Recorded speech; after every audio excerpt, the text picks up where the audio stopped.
में किसी को मसला नहीं था जब आपने सोचा ज्वाइन करने का? और घर में किसी को मसला नहीं था, but they were very scared because of the narrative जो मीडिया का बन चुका है ना यहाँ पे, कि पता नहीं यहाँ पे क्या होता है और किस तरह लोग जाते हैं। और आप भी जब टीवी देख रहे होते हो तो आपको पता नहीं है कि आपने ऑडिशन कहाँ पे जाके करना है, आपने यहाँ तक पहुँचना कैसे है। There no schools, there is no formal education. So उनको ये था कि ये कैसे होगा, बट फिर अल्हम्दुलिल्लाह one thing led to another and I used to take my mom on my shoots. I was like you sit and watch what happens here, ताकि आपको कंफर्ट हो जाए। हाँ, तो फिर वो कहती थी बेटा ये मैं तो नहीं कर सकती, ये 10-10 12-12 घंटे वाला काम तो ये तुम ही करो। बहुत ख्वारी का काम होता है, बहुत ख्वारी का काम है, बिल्कुल बिल्कुल। तो बचपन में क्या पहली मेमोरी है जिस पे आपको याद हो कि इस गाने पे मैं डांस कर रही थी?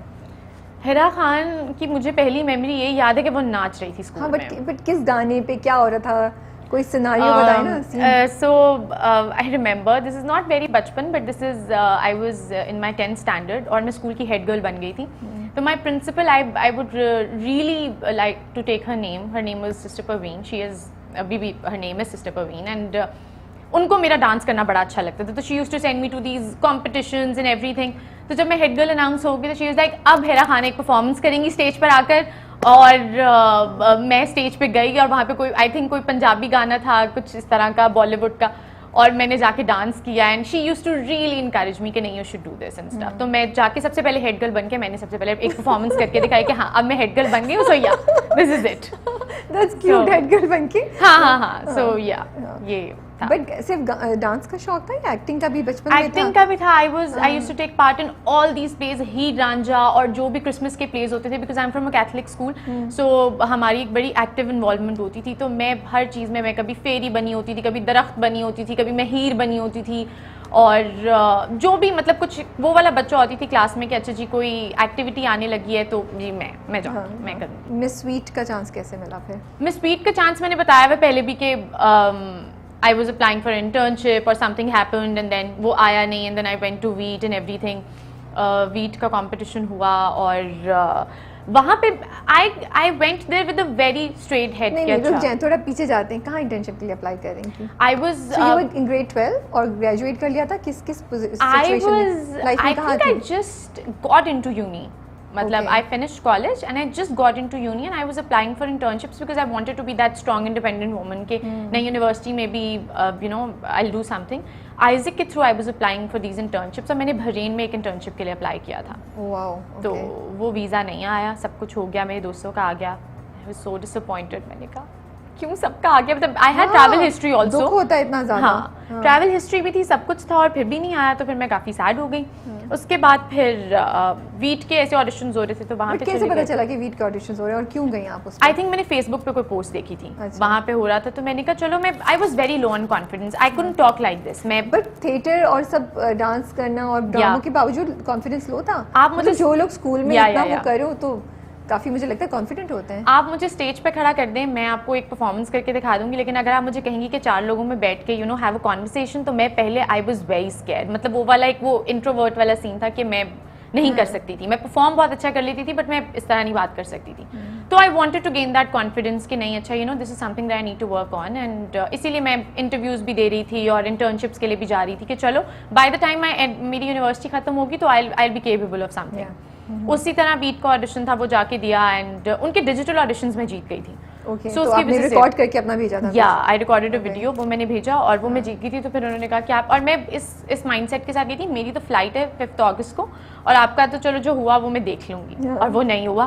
मैंने कहा अल्लाह मियाँ, ये मतलब ज़्यादा मैंने वो सोच लिया था कि नहीं मैं तो जा रही हूँ। तो फिर क्या दुआएं की वीट का तो हो जाए अल्लाह। वीट का जिस दिन मैं गई हूँ, माय अम्मा and my brother they were waiting outside. उन्होंने उसी दिन हमें बता दिया that you are going to Thailand. They took wow, okay, उसी दिन पता चल गया उसी दिन, क्योंकि उसी दिन जजेस के साथ कोई एक्साइटमेंट नहीं हो रही थी। मैं आई वाज नर्वस बट मुझे पता नहीं था कि यहाँ पे होगा क्या। मैंने पिछला सीजन फॉलो किया था बट इतना रिलीजियसली नहीं किया हुआ था। बट जब पता चला कि अच्छा you are going to Thailand and this is the competition that you are in, I was like okay, मतलब मैंने कुछ और सोचा था, अल्लाह मियां का कुछ और प्लान था, तो आई थिंक दैट्स बेटर। तो घर वाले सही थे कि आप अकेली जा रही हैं? सब कुछ उनके कंसर्न बिल्कुल भी ठीक नहीं थे। माय अम्मा वाज लाइक थाईलैंड जाएगी मेरी बेटी अकेली और पता नहीं क्या। और फिर उनकी हम टीवी की पूरी टीम घर पे आई।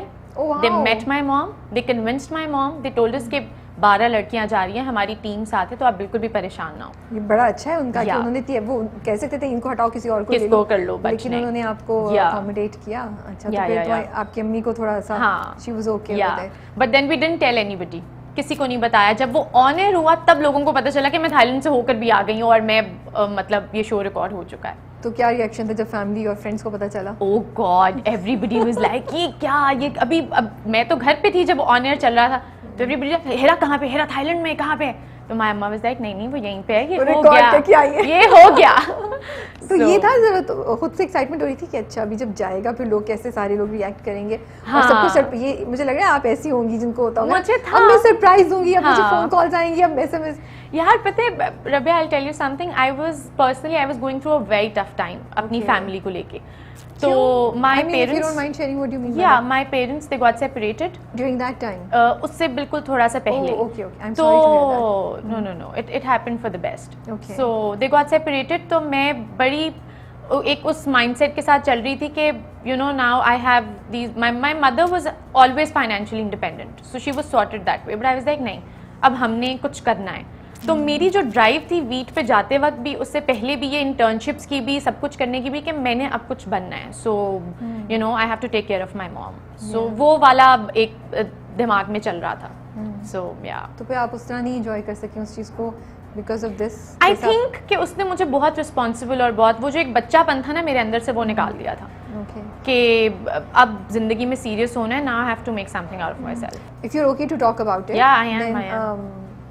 हाउ डू यू इतनी यंग एज पे कैसे डील करती हैं आप या कैसे डील किया सेपरेशन? बिकॉज आई थिंक एक वो जो होता है ना बात का प्रोसेस तो अलहदा होता है, एक तो ये डिसअपॉइंटमेंट और ये दुख कि Yeah. फैमिली यूनिट ब्रेक हो रही है। या फेसिंग द वर्ल्ड, मुझे Yeah. लगता है ये भी एक बहुत बड़ी बात होती है कि सब बातें करेंगे, Yeah. आप उनको क्या जवाब देंगे? Yeah. अगली Yeah. दावत पे या अगले इवेंट पे एग्जैक्टली, साथ नहीं जाएंगे। ये छोटी छोटी चीज़ें होती हैं जो या उस वक्त भी शायद हिट करती हैं, बट जैसे आप ज़िंदगी में जाते हैं तो ज़्यादा हिट करती हैं। आपने कैसे डील किया था एंड आप क्या एडवाइस कर सकती हैं तमाम यंग लड़के लड़कियों को जो इस चीज़ से गुजर रहे हो? आई थिंक हमारी जो ड्राइविंग फोर्स थी वो हमारी अम्मा थी। मतलब my mom, she was like बेटा मैं यहाँ खड़ी हुई हूँ तुम लोगों के पीछे, तुम लोग जाके दुनिया फतह करो, मैं देखती हूँ कौन क्या बोलता है। और हमें अपने से ज़्यादा उनका और होता था, बिकॉज आपने पूरी ज़िंदगी एक इंसान के साथ गुजारी, आपके 4 बच्चे हैं उससे, and then you have to move forward with everything. And then मतलब सबसे ज़्यादा मुझे ऐसा लगता है कि अगर मेरी अम्मा फाइनेंशियली इंडिपेंडेंट नहीं होती तो मैं भी यहाँ ना बैठी होती। Okay she funded my trips, she sent my brother to Canada कि तुम जाओ, तुम्हें he got his job there. तो मतलब उनका एक वो सपोर्ट था कि मेरे बच्चे बस कुछ, मैंने तो जो करना था ज़िंदगी में कर लिया वो कर जाएं। बट पर्सनली अभी तक आई थिंक जब when you go through an event like this, आप पूरी ज़िंदगी उससे रिकवर करना बड़ा मुश्किल होता है। I am on very good terms with my father, he is a great father. उन दोनों की नहीं बनी आपस में कोई मसला नहीं, but he was a very good father. तो वो एक वो कमी होती है, बट आई थिंक हमारी अम्मा ने हमें नहीं महसूस होने, जिन्होंने हमारी यूनिवर्सिटीज़ भी पूरी कराई, उन्होंने हमें पढ़ाया भी, सब बहन भाइयों को, जिसका जो था, जो वो अपनी ज़िंदगी में करना चाहते थे। My little sister, she loves to dance, okay so she's a dancer and she does it really well, so she was like I'm here and you guys go and do it. So yeah, I think उससे भी power मिलती है, ताकत मिलती Yeah, है जब आप yeah. अपने माँ या बाप को स्ट्रांग देखते हैं, बिल्कुल। ऑटोमेटिकली आपको भी हिम्मत बढ़ती है। लेकिन दुनिया को फेस करना आसान होता है फिर उसके नहीं, बाद?